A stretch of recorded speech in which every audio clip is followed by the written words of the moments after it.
E aí, quarentenas e quarentenas, aqui é a Pietra do Cantinho Literário, limpando a orelha, limpando o vídeo.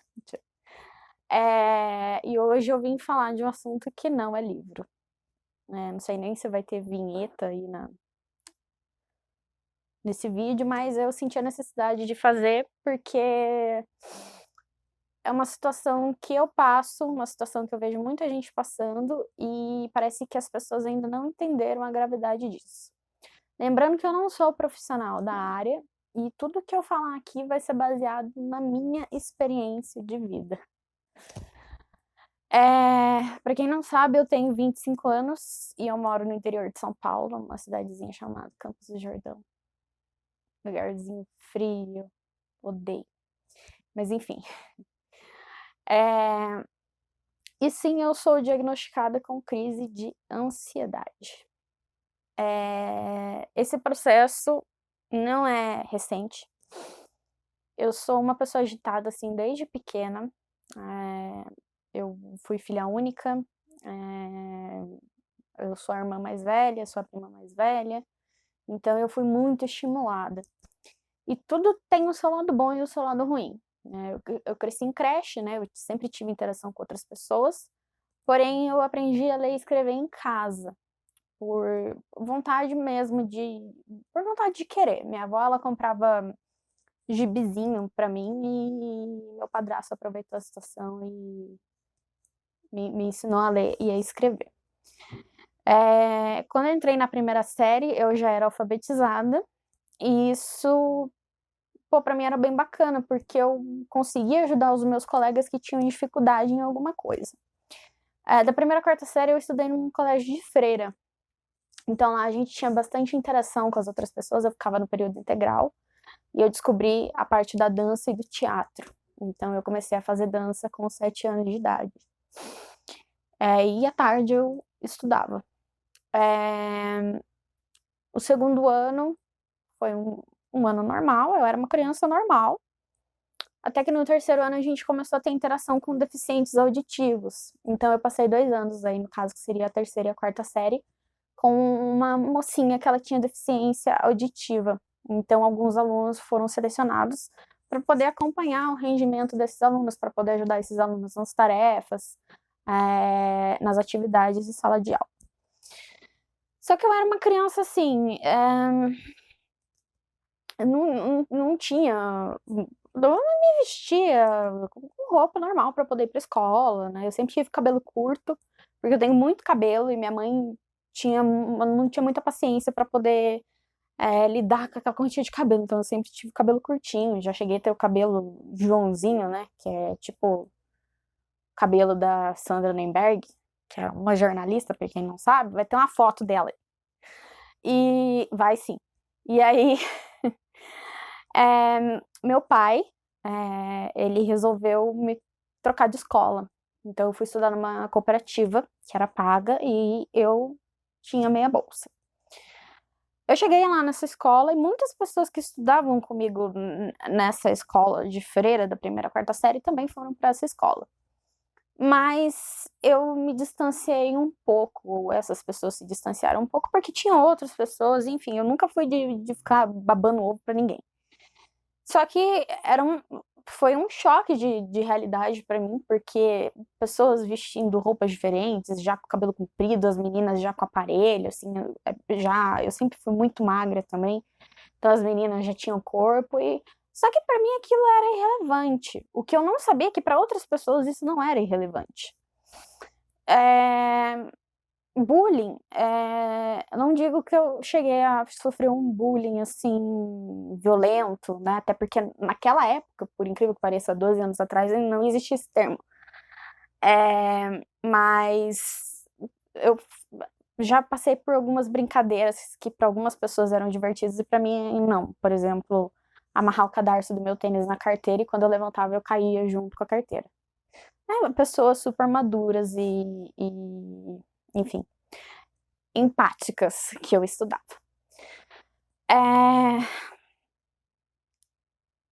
Durante as férias de julho, eu fui viajar para conhecer uns parentes que eu não conhecia. E uma pessoa da minha família, ela tinha entrado em depressão. E como essa pessoa é muito importante pra mim, aquilo mexeu muito com o meu psicológico, porque eu não sabia o que estava acontecendo com ela. E todo mundo sabe que quando uma pessoa entra numa depressão profunda, ela muda, assim, da água pro vinho. Então essa pessoa começou a perder muito peso, ela não comia, ela chorava dia e noite. E assim, eu não vou entrar em detalhes, porque é uma pessoa que, por mais que seja da minha família, em respeito a ela, eu vou preservar, né, quem é, o porquê que ela entrou em depressão, mas esse foi o meu gatilho, porque quando eu voltei para minha casa, eu estava totalmente transtornada. Eu estava assustada, eu só pensava em coisas absurdas como morte, só tinha pensamentos de morte, não que eu queria me matar, mas eu achava que eu ia morrer. E eu tinha medo de sair de casa. Eu passei uma semana vomitando direto, inclusive eu vomitava até o que eu não tinha no meu corpo. E eu só sei que eu dei muita dor de cabeça pra minha família, porque eu ia no médico e o médico não chegava num diagnóstico nenhum, não tinha nada. E eu também ia no psicólogo, o psicólogo não conseguia chegar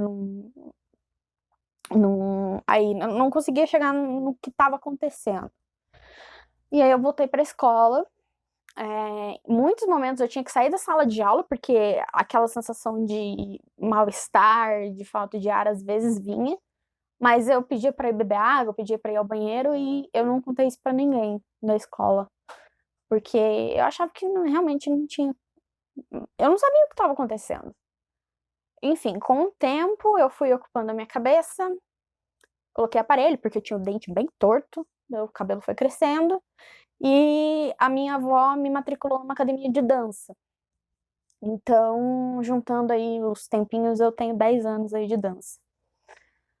Então, eu ocupava bastante a minha cabeça, sempre fui uma pessoa bem ativa, tanto na parte dos estudos quanto na parte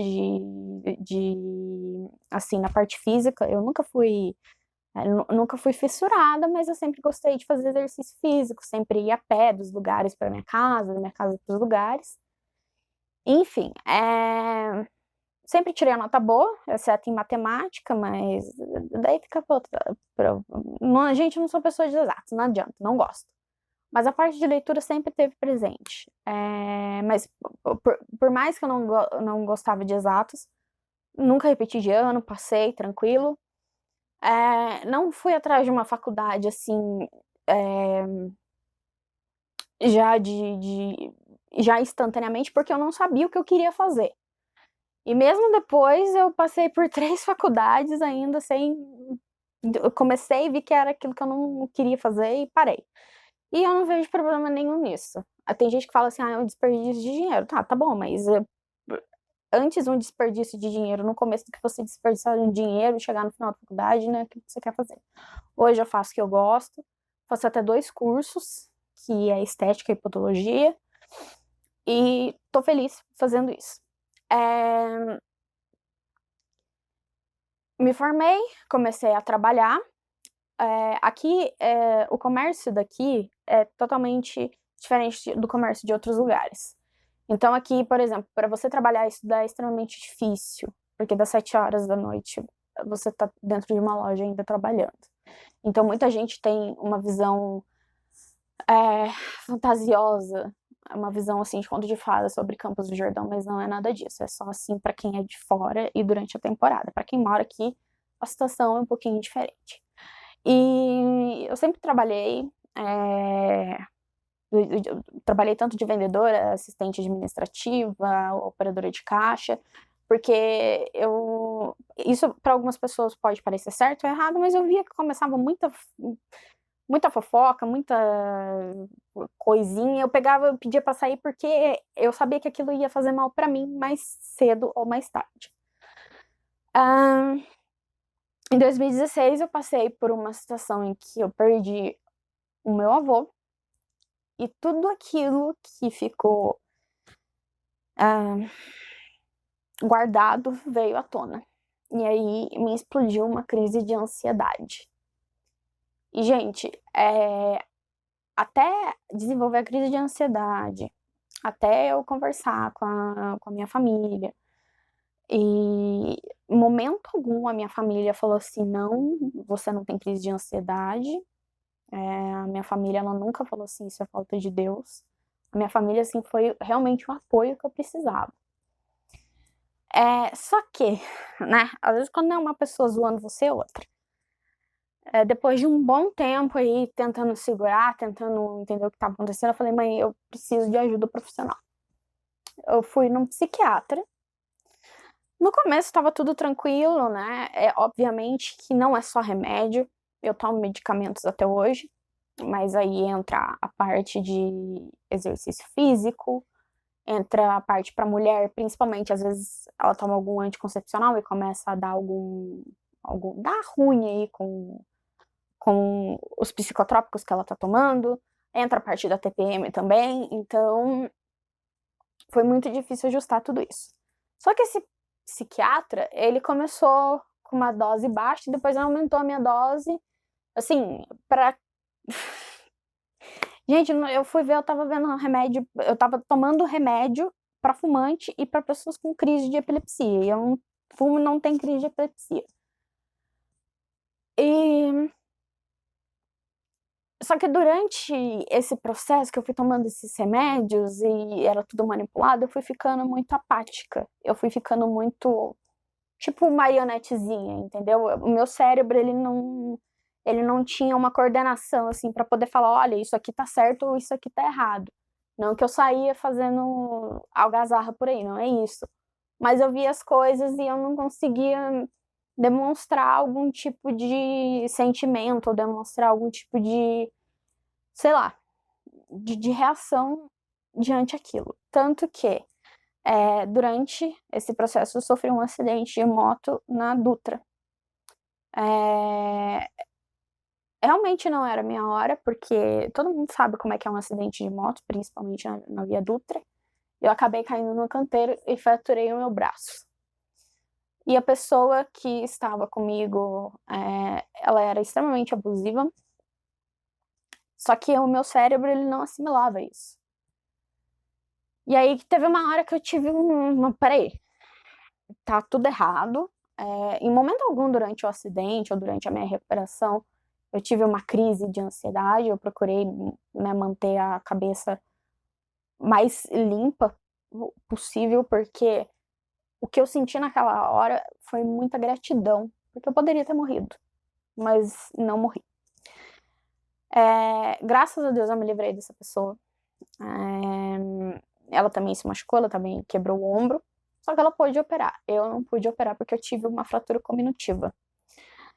Fratura cominutiva é como se eu tivesse levado um tiro no ombro e ele se repartiu em 1000 pedaços, tanto que eu só consegui ver através de uma tomografia.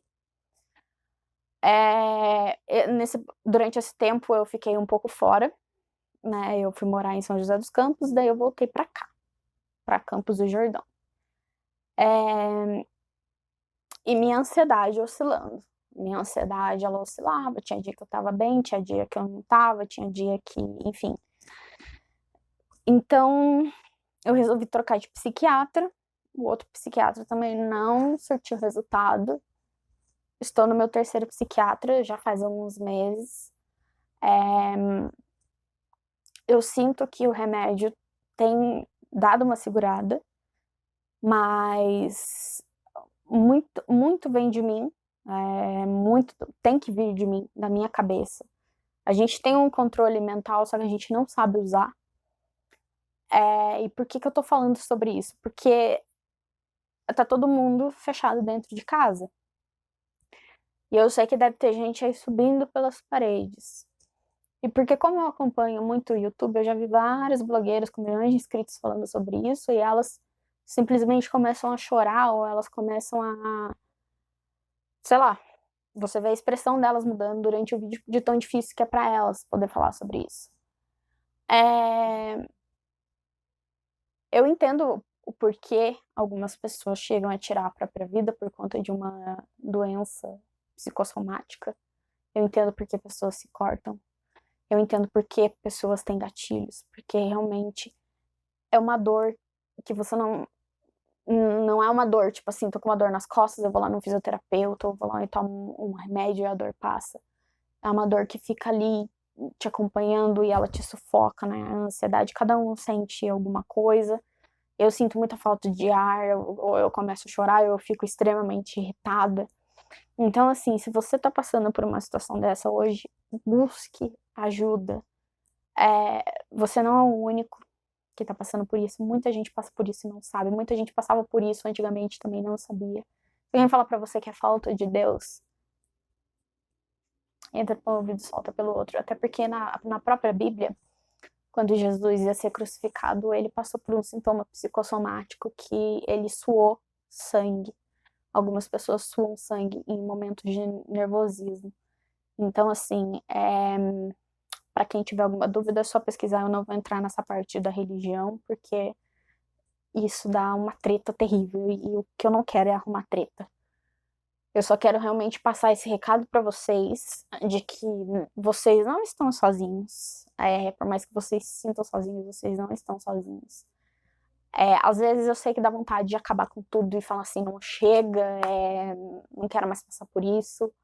Mas pensem que vocês têm família, que vocês têm hoje várias instituições ajudam, igrejas, tem psicólogos aí que trabalham dentro de igrejas, eu sei porque eu já passei.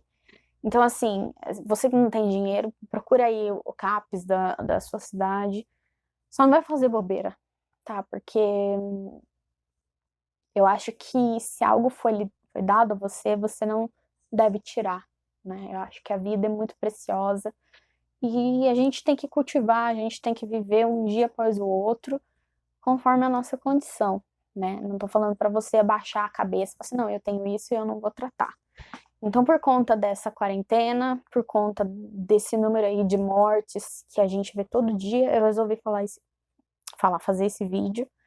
É um vídeo também sem roteiro nenhum. Eu contei um pouco da minha experiência de vida. A minha crise de ansiedade também foi um grande impulso para eu poder fazer um canal, para poder falar sobre leitura. Já tive meus momentos que eu não lia nenhum livro, que eu ficava totalmente assim, eu era um vegetal.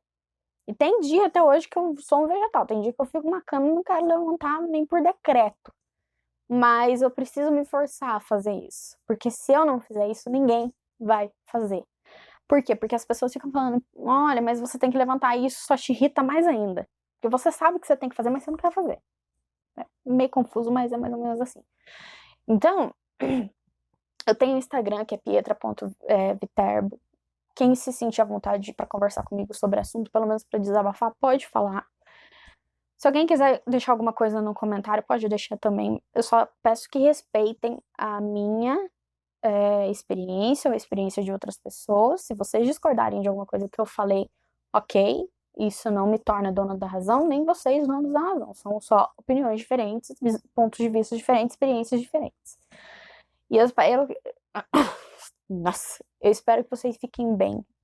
Que vocês tentem manter a mente sã, né? Porque hoje no mundo realmente é muito difícil. A gente se depara com muita notícia ruim e infelizmente o que tá sendo bom, o que as pessoas estão fazendo de bom, não chega até a gente. Então, vamos tentar olhar pela parte boa da vida, né? Pelo lado positivo da vida. Se você tem cachorro aí, fica brincando com seu cachorro, com seus gatos, aproveita aí que vocês estão em casa, fiquem com a sua família. Faça um exercício físico dentro de casa mesmo, assista um vídeo, um filme, uma série que vocês gostem. Se vocês virem que a série tem alguma coisa assim, opa, pesado, não assistem, não assistem, olha, português tá ótimo, não assistam. Hoje eu leio muito livro de thriller, por exemplo, livro documental, mas antes eu não conseguia, tá? Então isso é uma etapa, hoje eu consigo assistir séries assim mais pesadas, mas é uma etapa. Então, assim, não se forcem, tá? Todo mundo tem um limite e aprenda primeiro a respeitar o seu limite, tá? E esse é o vídeo de hoje. Eu espero que eu tenha ajudado de alguma forma. Eu acho que cada um tem um pedacinho aqui no mundo, tem como ajudar de algum jeito. E eu espero ter ajudado alguém aí que tá passando por essa situação, que tá se sentindo sufocado. E, gente, vai passar, tá? A gente já passou por outras pandemias. Posso até fazer um vídeo relacionado a isso mais pra frente, pra poder explicar pra vocês. Porque eu acho que conteúdo de escola às vezes é um pouco raso, né? Então, às vezes acontece muita coisa aí no mundo que a gente fica sabendo só pela metade. Vai passar, sabe? É só. Tem muita gente que quer sair, mas se for sair, se previna, sabe? Leva um álcool, mantenha a distância das pessoas, pensem nos seus familiares, principalmente quem é de risco. E, assim, evitem ao máximo ficar brigando em rede social e por conta de político, por conta sabe? Não faz bem. Isso só deixa todo mundo mais com os nervos à flor da pele. E a última dica é leia um bom livro, porque isso realmente ajuda, tá? O livro, acho que 70% aí, né, fora o remédio, fora exercício físico, eu faço de vez em quando eu preciso fazer, mas livro é, assim, o que me ajuda realmente, porque a minha mente desliga daquilo que eu tô sentindo e eu foco principalmente naquilo que eu tô lendo. Então o recado é esse. Eu espero que eu tenha ajudado vocês e eu espero que vocês fiquem bem, tá? E se cuidem.